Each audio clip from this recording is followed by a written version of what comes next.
সামনেই কিন্তু মন্দির রয়েছে, মন্দিরে জল ঢালা হবে। লোকজন এখনও আসছে, সবাই বল বম তারক বম বলছে আর হাঁটছে। আর মন্দিরটা সামনেই জল ঢালবে সকলে। তো সকালে কিন্তু বিভিন্ন ধরনের কথাবার্তা তারা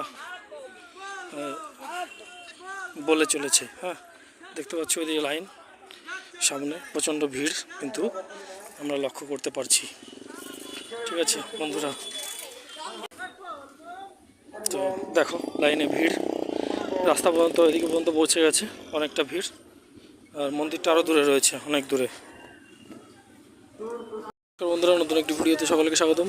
আমি আসছি আজকে শিবরাত্রির মেলা, শিবরাত্রির মেলার আজকে জল ঢালা, শিবের মাথায় জল ঢালা। তো এখানে ঘাট করা হয়েছে, ঘাটে সবাই জল নিচ্ছে এবং জল নিয়ে তারপরে তারা জল ঢালবে, সেটাও তোমাদের দেখাবো সমস্ত কিছু। এদিকে একজন দেখতে পাচ্ছি ইয়েও তুলছে, লোক ছবিও তুলছে।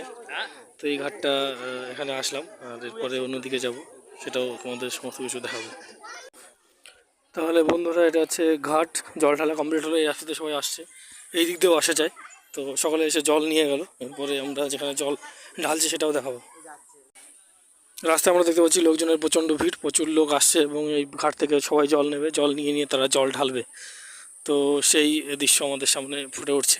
শিবের তারকের মেলা এটা খুব গুরুত্বপূর্ণ এবং ভালো। তো বন্ধুরা, ভিড় কিন্তু রয়েছেই, কমেনি।